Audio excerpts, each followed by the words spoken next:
Hey everyone, it's Corey of Blue Falcon Board Gaming. If you're new to the channel, I'm a United States Marine Corps veteran that started the Blue Falcon Board Gaming Group in the Ohio, Kentucky, West Virginia tri-state area with the hopes of promoting positive mental health through board gaming, as well as making board games more accessible to the community by hosting, co-hosting free events, doing giveaways, all of that kind of stuff.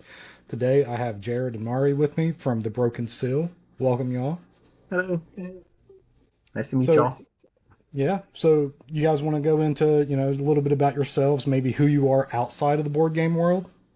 Sure. Any interests, Um, where you're from, all of that kind of good stuff? I'll start. That way, Madi doesn't have to be put on the spot. I'm Jared of the Broken Seal. I'm originally from the East Coast, starting in Virginia and then ending up in Philadelphia, where the rest of my family was, or my mom's family was. Um, and then for college, I went to Atlanta, and then went back to Philadelphia, and then moved to New Mexico, found my wife, and then ended up in Tucson, where Madi and I have gotten to hang out more and get closer. Madi is my wife's cousin, so she's my cousin as well. It worked out a lot during the pandemic where she moved in and we had the ability to play more games. And, because I had so many games, which, you can see some of them behind us, Madi kept saying like, "Oh, we should just do a board game channel and I'll play games with you on there." And I was like, "Are you sure?" Because that's the only way you can really do a board game channel is if we at least have two people.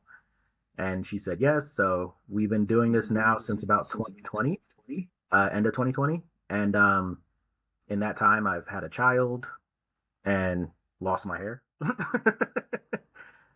So it's been a real fun journey for me.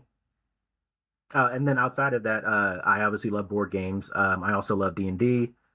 Most of the people that we have on as guests are people of our D&D group. So Coulter and Mark and Hank, we all play D&D together as well, which is why we're starting like a tabletop podcast along with the Broken Seal stuff, so that we can do D&D stuff that people can play or tabletop stuff that people can watch.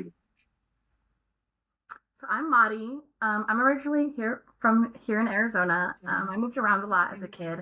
I lived in Las Vegas as well as New Orleans, but ultimately moved back here to Arizona where I went to college at the University of Arizona. Go Cats! um, During the time while I was going to college, Jared and his wife, my cousin, um, let me move in. And so I lived here with them, and they really got me into board gaming. I wasn't into board. I was into like Monopoly and stuff like that beforehand, but I never had played like these kind of board games that we play on the Broken Seal. And I just fell in love with it. I love board gaming. It's so fun. Every different board game has unique challenges, and I love to beat Jared. That's my favorite part of board gaming. But outside of board gaming, I'm really active in the political sphere. And sadly, I recently had to move out of Jared and Evelinda's house. I love them so much, but I had to move out. I got a new job. I had to. I got a new job. So I'm actually up in Phoenix right now.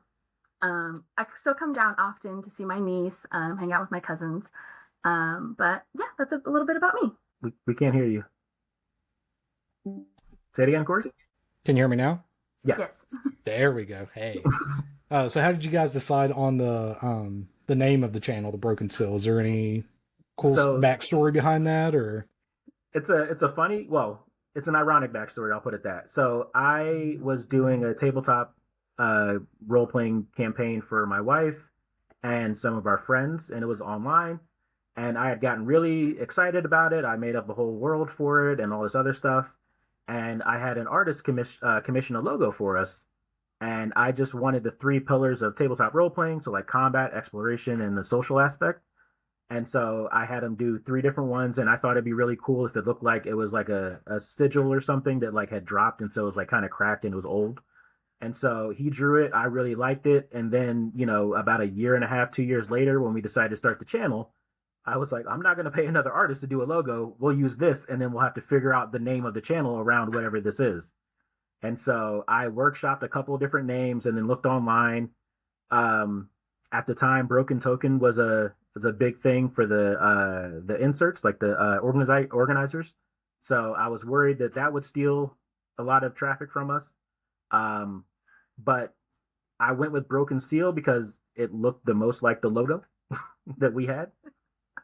And I've been hoping people don't ask questions. My bad. No, you're good.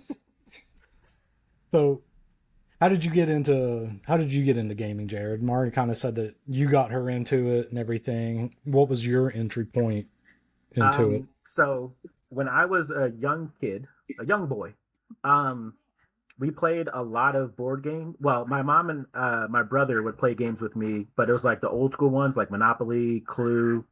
I think we had Risk as well, and some other ones like Battleship. I loved playing them, but my mom and brother did not, so I didn't get to play them anywhere near as much as I wanted to. And then cut to a little bit of time after college, I got the Star Wars X-wing miniature game, and I got my friend to play it, and he loved it, so we played that a lot. But then he wasn't really like open to trying out new things. He just wanted to keep playing that, and so I kind of stalled out there. Then I met my wife, and she was open to playing games. So then I really popped off. Huh? Also, I'm recording. So my wife is in the background. My wife is in the background giving me hints. I also had another friend who we would play board games with, but we mostly played tabletop role-playing games. Cut to meeting my wife. She was more into playing board games, so I went a little overboard and got a bunch of them. And then I met my friends Coulter and Hank, and they were into playing board games, so I went really overboard. And then we met Mark, who is Coulter's friend, and Mark is very much into board games, much like I am. And then that's around the time that we started doing the channel. So then I went very much so overboard, and I had to have a justification for having as many games. So I figured, why not play them online and make people laugh at how much we get the rules wrong? Yeah, it's like, hey, I'm starting a channel. That's why I've got all these games, sweetie. Exactly. That's what I've had to tell my wife. I've had to do it, you know. Yeah, it's the next logical step. Mm-hmm. So, Mari, what was you said that he got you into the games. Was there, what drawn you to wanting to play, like to offering up, like, hey, let's play these? So I feel like I'm the type of person where someone's just like, hey, let's do this. And I'm like, absolutely. So I remember Jared had come, I was still living with my parents, and Jared had come to visit, and he brought the board game Clank over. And he was just like, hey, do you want to play this while I'm here? And I was like, sure, absolutely. Like, why not? Like, there's nothing else to do. Where I live in Phoenix is like, it's kind of boring. So we were like, yeah, absolutely. I was like, yeah, absolutely, let's play. And we absolutely played it super wrong, but I immediately fell in love with Clank. And so, like, for a while, that's the only board game I would play with Jared. Until finally he was like, okay, like, I got this other board game. And I was just like, oh, I'll give it a try. And then over time, just Jared would be like, okay, let's play this board game. I'm like, okay, let's play this board game. Like, whatever. Like, I'm down for anything. So I like to think of her as like an alley cat that I led into the house with like board games little by little. And then now she's on the channel and she's played like for 3 years. Yeah. Yeah, it's like, hey, I got a little treat for you here. Exactly. So what has kept you guys playing board games so long? Like, what do you think the special thing about board games that's kept your interest so long, that's kept you in the hobby, that's caused you to make a channel, all of that? What's that driving force behind the games? Well, I know I have an answer, but I wanted you to go first. For me, I think it's that, you know, every game, even if you play the same game, it's always going to be different. And I like that aspect of board games. It's like, you're going to learn as you play. Like, if you just play one board game, you're going to learn as you play that one board game. And so let's say I'm playing Jared, all the times I've played this board game, every outcome's going to be different because we both learn. Unless it's recorded, I'll lose. Yeah, unless it's recorded, Jared loses. But I just love that board games, and each and every board game is so different. There's no two that are exactly alike. And there's different rules, and I just love that aspect of board games. Like, they're so different, and you get to learn something, and you get to battle. I'm a very competitive person, so I like to win. That might get picked up. I like to win. So I love that, like, aspect of board games. Everything's different, super competitive, and overall, I just think they're super fun, and that's what keeps me coming back. every board game I've played has been, even if we don't give it like the best score, I've still had fun playing it. And I think that's why I continue to come back. Yeah. I know for me, I like the social aspect of it because I'm someone who's always had like a tight group of friends, and I don't have like, people all over the place unless my wife tells you, then I have too many friends. But I like the aspect of being able to get together and play a game. And like Madi said, each time you play it, it comes out different. Even if it's a game where like, there's a certain strategy that might always win, you can still change it up based off of how the cards come out or how people might decide to all gang up on one person. And then on top of that, I've really enjoyed over the last probably like 5 or so years how much inclusion has come into the board game community. When I first started getting games, especially back in like, the 90s when I was a little kid, all the characters were white males, some of them were white females, and that was really it. And so I've liked seeing like abled characters in the game. I've liked seeing diverse characters in the games, and I've liked seeing the inclusions of like, the pronouns in games as well, because for me, it's always been about being able to see yourself in whatever media that we are consuming. So being able to see myself in a game where I can, like, even if it is just a little cardboard picture of a guy, if it's a dude that kind of looks like me, then it's cool. Or, if they're not even humans and they're just orcs or whatever, that's cool. Like, it's something different. Yeah, one thing that I thought was really cool was Cora Quest. Have you guys seen that? Hold on one second. Our baby's crying. Hold on. You're good. Sorry about that. Okay, ask again. So one of the things that I think did that really well was Cora Quest. Have you seen that? It's I've from heard Dan of it, but I Hughes. haven't actually played it yet. So it was during the pandemic, and like him and his daughter, it was like a school project or something started out, and they wanted to make a game. Well, then they got like into it and actually made the game. And one of the cool things that they did was they opened it up for like kids to submit the art. So people could draw their own characters, submit the art, they would go through it, and then they would have an actual artist go over it and convert it into the files and stuff, but it still held like that kid drawn experience. Mm-hmm. And there was one girl that she was in a wheelchair, and she submitted her character as one, that was using a wheelchair and everything, and they included that in the game. Like that was one of their big things that they wanted to do, was to make sure that they had, all different types of people represented. So it's definitely good to see. Yeah. So your channel description here, it's got a lifestyle channel for board games and more, run completely by persons of color.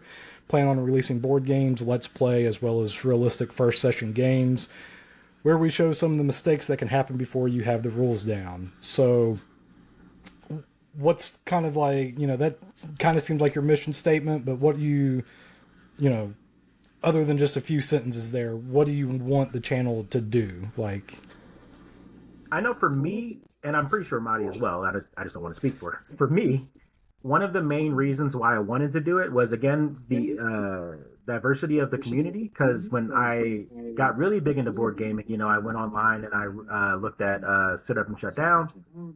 And I think at the time, Quackalope and Board Game Co. were like starting, but like, it was primarily white men. And I just didn't really get to see much representation in the communities. And so like I did like search around, and there are people of color, and obviously like they're coming up more and more, but I just wanted basically like our brand of playing games to be represented. So we're not rules lawyers. We get them wrong quite often. But at the end of the day, we enjoy what we're doing. So like I feel like that's, for me at least, the way that I approach board games is I get together with my friends to have a good time. And even if we don't get the rules entirely right, we have a good time. We get to hang out, to joke about stuff. And that's what I care about the most, being able to show people online our community and our version of fall. Yeah, I think for me, I think that our channel is about, showing diverse points of views. Jared obviously being a Black man and being a Latino woman, there's not always that you can see like a big space for people like us in the beginning of creating this type of channel. And, I'm happy that we have been able to create that space that people can see diverse opinions, diverse people on a channel that isn't always about like politics, but, it's just about fun. And I think that is important for us. Yeah, that's one of the things I've really loved about doing board gaming and stuff, especially because I'll do like a lot of community events, so libraries, schools, stuff like that. And you get people together that may not otherwise cross paths, just within, not because of any like prejudice or anything, but just they may not ever cross paths just with, whatever they're doing in their life. I mean, I got into gaming because I played Magic the Gathering with some individuals that were homeless at a place that I was working, right? So like that's how I got into games. And it's like I would have crossed paths with them just through the job or whatever, but like we became good friends out of that too. And even after I left that job, like we still have kept in contact. We've still, played online, met up at the park, whatever.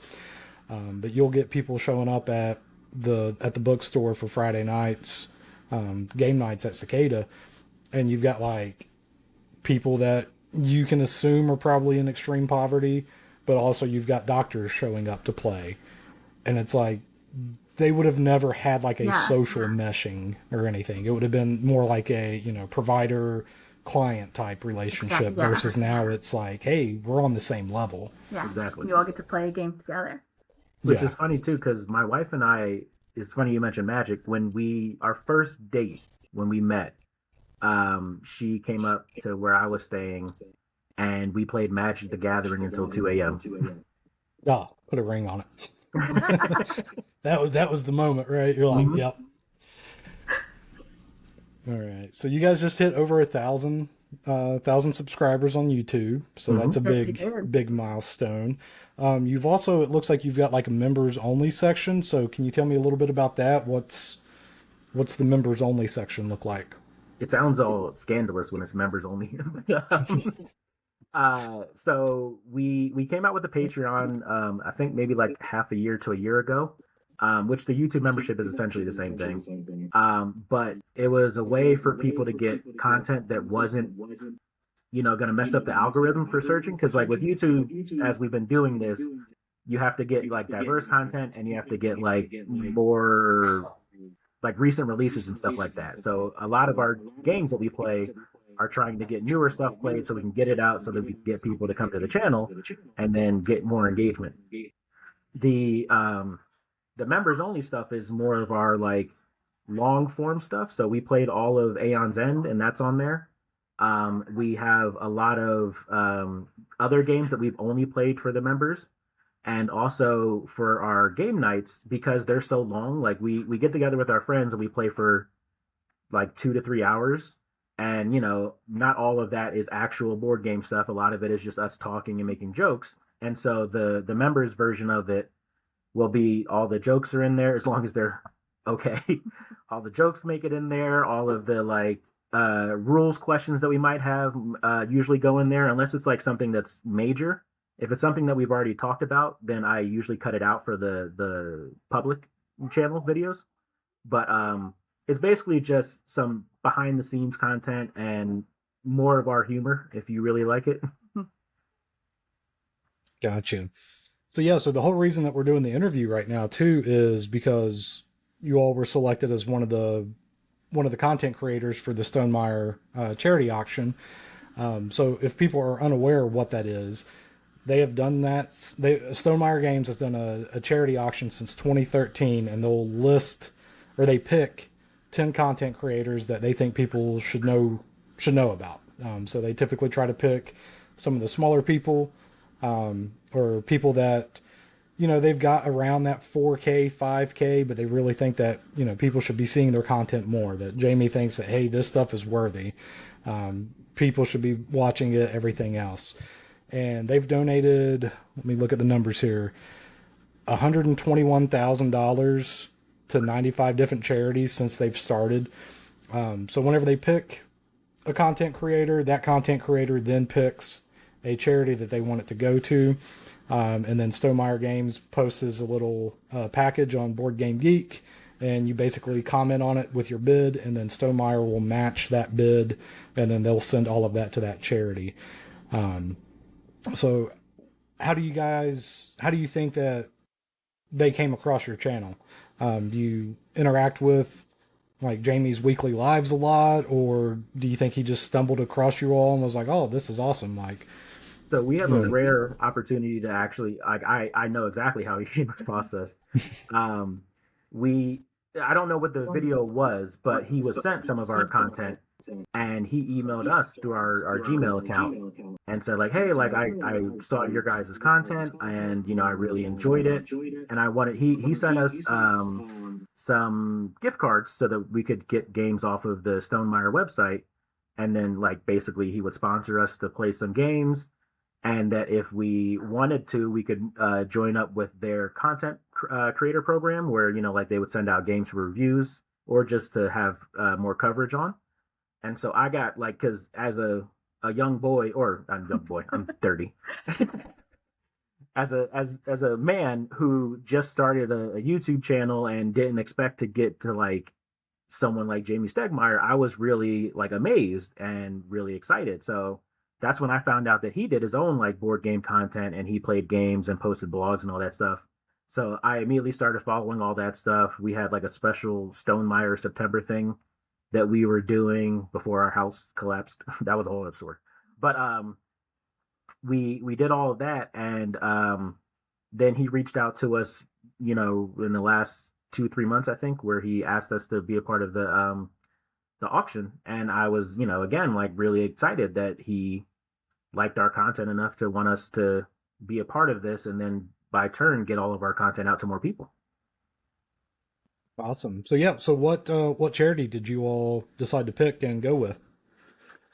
So we picked Missing and Murdered Indigenous Women. And if you want me to go into that, I can, why we picked it. Absolutely. Yeah. So my family and his wife, we have ties to a Native American tribe here in Tucson called the Yaqui tribe. And our family has been tied to that tribe for a little bit. And so I think it's really important to highlight that missing and murdered Indigenous women are the highest group of people that are that go missing in the United States. And I think it's really important that, not only that we shed a light on it, but that we give their foundation our donation, because it is such an important, and it hits home for us. It's, it's personal for us. And I think that more people need to know about what's happening in our country. And in the past, like when I've done donations to things, I've done a lot with Black Girls Code. But when I moved out to Tucson and found out more about like the indigenous community and the problems that are, afflicting them, that's when I found out about the murdered and missing women issues.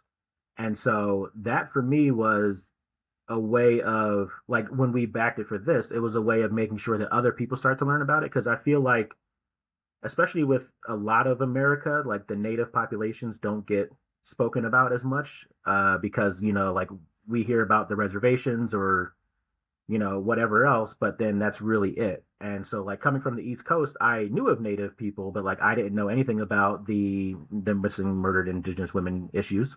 And I didn't know anything about like the actual day-to-day lifestyle of them. And so when I got down here, and like Madi said, her family and my wife's family are have very close ties with them. And so like when we would go to events and everything, like that's when I got a chance to learn more about it. And then I learned more about it through the family. And so I wanted to make sure that we got to highlight something that I felt was very important and not talked about enough. Yeah, I don't think it's talked about enough at all. Yeah. And like you said, I just people don't have that knowledge of it. Yeah. Especially if you're not directly affected by it, the likelihood of you stumbling across that, unless it's some sort of like nationwide headline, is not very likely. Exactly. I feel like a lot of what people think that they may know about the indigenous community comes from like TV shows, and it's just completely wrong. Yeah. You know? So, well, very cool. So, what type of stuff does that charity do? As far as like outreach work, information that they're pushing out. Is there any So specific? a lot of it is outreach and kind of education building. So like how we said and like how you said, a lot of people just don't know about the issue. A lot of people they get their information from headlines that may make it out into the world, or for content that like might trickle in through like a Facebook feed or something like that. So they try to make sure that the world, well, at least America knows more that this is an actual issue that's plaguing the communities. And so most of their work is through outreach, but then also trying to help the communities that have been affected by the missing women and indigenous, or missing women and murdered. And so they are trying to help to solve some of those cases, or at least to like get a resolution for them, because a lot of like, the that horrible aspect of like, if you have a daughter or a child or a mom even, or an aunt who just goes missing and you don't know anything about it, and so you don't have any resolution to it, and you're just left in this kind of stalling period. At least you have resolution from that if people start to do more work for it, because a lot of communities, non-native communities, don't prioritize it, so it just kind of becomes unresolved cases. So that's one of the reasons why we picked it, because I liked that they had not only education outreach, but they also did outreach in the communities to try and resolve these issues. Yeah, that's super important. Getting that resolution, or just knowing like this is this is the outcome of it. Yeah. That could be just because, like where I worked with with the homeless shelters and everything, I worked there for 3 years, and within that 3 years, we had like 130 deaths of clients that we knew about. Wow. And it was just, their family would come in and everything else looking for them, and it definitely takes a toll on you. Yeah. So let's move into kind of, what are you guys playing right now? What's the hot thing on your table? Well, for the group, we've been doing a lot of Kinfire. That one we found out about. Well, I backed it on Kickstarter, one of the things that I backed too much. And I'm glad I backed it, because it's a really fun game, and it's a simple game with simple setup, but it has a lot of like role playing lore to it. So like and also the base mechanics of it are that for every like action or whatever attack card that you put into your deck, there's a support card that goes along with it. So the game has like a heavy co-op feeling to it, where no matter what, you always can help your teammate to either take less damage, to move, to get rid of cards, to add more cards, things like that. So we've been really enjoying that. We also played Monster Hunter and really enjoyed that. We were going to try to make a campaign out of that, because I played Monster Hunter the video games for 20 plus years, and Marty and Mark and Coulter, who played it, hadn't ever played the video game. So we had the board game that I backed everything of, and we played a couple of sessions of that and really enjoyed it, because again, it's kind of like there's the cooperative aspect of it, where you can try and like get the monster to have hate on you so that they won't go after your teammates who are low on health, or you can set them up for a really good attack next turn or something along those lines. So I like games where it's not always competitive, because for the channel, there's what we call the Will Wheaton effect, where as soon as the camera comes on, I lose, no matter what. I have to explain all the rules. I have to set up all this stuff. I have to make sure the lights are going well and the recording's going. So I just don't focus on the game as much, and then I lose. That's my excuse. Excuses, yeah. And so I like it when it's cooperative, because then I don't get to lose. I get to just help the team and do a good job. So what do you guys think? Maybe, I know the list is ever changing, but maybe what's your top 2, top 3 games for both of you right now? Top 2, top 3 games. Definitely still, I would put my personal number 1, My Father's Work. Yeah. Definitely, I have the most fun playing that game. Super fun. And we even did a craft project for it. We did do a craft project, which was super fun as well. I love being crafty. So, love My Father's Work. And for me, Second, probably viticulture. I really enjoy playing viticulture most. Is it because I lose? I was gonna say it's because most of the time Jared loses, and I really know how to play that game really, really well. But I also just enjoy the game. I'll stand alone from the fact that you win all the time. Yes. So my father's work is. I feel like for me, my number one spot is tied between my father's work and Clank Legacy. And that's mostly because, so Clank Legacy we got early on when Madi joined or moved in. And, during the pandemic. Yeah, during the pandemic. Yeah. And like, you know, we started it because we had all played Clank, me, my wife, and Madi. And we just had such a fun time that we would literally play sometimes until like 1 a.m. or something. And like I would have work the next day. And also I usually go to sleep at like 8 or 9. And so like I would be delirious, but just kept wanting to play another round. And Madi and my wife, who are both like, they stay up later than me, they were always surprised. And they're like, what the hell? Aren't you supposed to be asleep? And it's like, I just want to play another one. So we had a lot of fun with that. We had a lot of fun with my father's work. So that's why it's hard for me to like figure out which one between the two, because I've just had so much fun and spent so much time with them.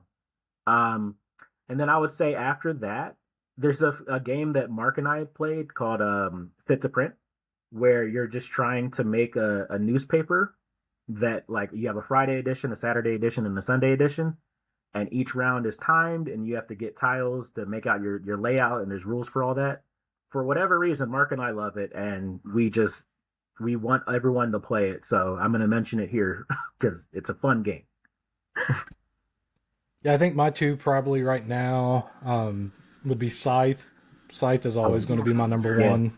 That's one of the very first games that got me into modern board gaming, and I absolutely love it. And I've bought all of the upgrades and expansions and pretty pieces, so I've got way too much money in that game for it to not be my number one. But I just love it. And then number two, it always floats around. I think Yedo is one that doesn't get played enough. It's a worker placement. It's basically like Lords of Waterdeep on steroids. Okay. And that was also one of the early ones that really got me into the hobby and stuff too. You know, I didn't even mention. So before I was able to actually play games with other people, I watched a lot of Will Wheaton's tabletop. And I loved when they played Lords of Waterdeep. It was him, Felicia Day, Patrick Rothfuss, and I forget the other person, but it was just a really fun time. Huh? It was Grant Lamar? No, it was another guy. It was a really fun time, and that was one of the things that made me want to start playing board games with more people, because it's like I wanted to have experiences like that.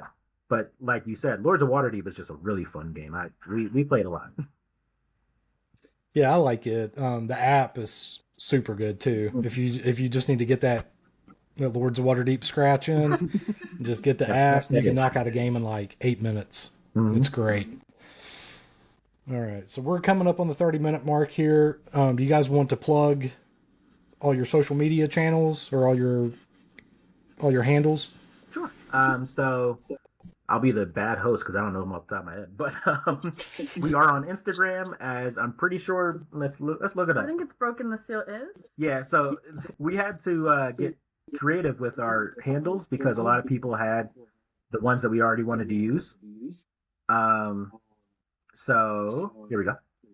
So if you wanted to send us like communications, our email is brokentheseal@gmail.com.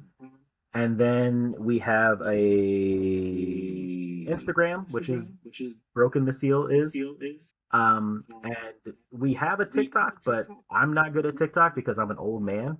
And Madi's really good at TikTok, but you know, she's not here now, so it didn't pick up. But we do have it, and there's a few things on there that we posted.